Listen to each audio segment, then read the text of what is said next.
So in my banking tenure, which is over 2 decades, the SBA has evolved quite a bit. And in some entrepreneurial quarters, the SBA was sort of looked down upon as a bit of a lender of last resort. It's the place where a small business owner would go if they were turned down at their bank, for instance, or their credit union.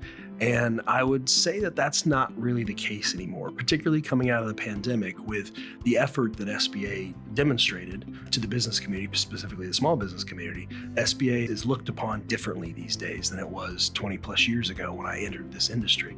So SBA these days, I would say, is viewed a little as more helpful to a typical entrepreneur. Most business owners are at least open to getting an SBA loan these days where they may not have been a few decades ago. And that's mostly because of the better terms and conditions that you get with an SBA loan. And of course, the different uses of proceeds that come with an SBA 7(a) loan. So it's kind of interesting. I regularly hear from business owners who have a very healthy business, arguably too healthy to get SBA financing, and yet they would like to get SBA financing because of these beneficial and more optimal terms and conditions that they get with a 7(a) versus an ordinary conventional bank loan. So things have changed a lot in the SBA world over the last couple decades, and SBA continues to evolve and continues to try and streamline, continues to try to be more user-friendly to the typical small business owner. But I still think the best days are ahead for SBA financing.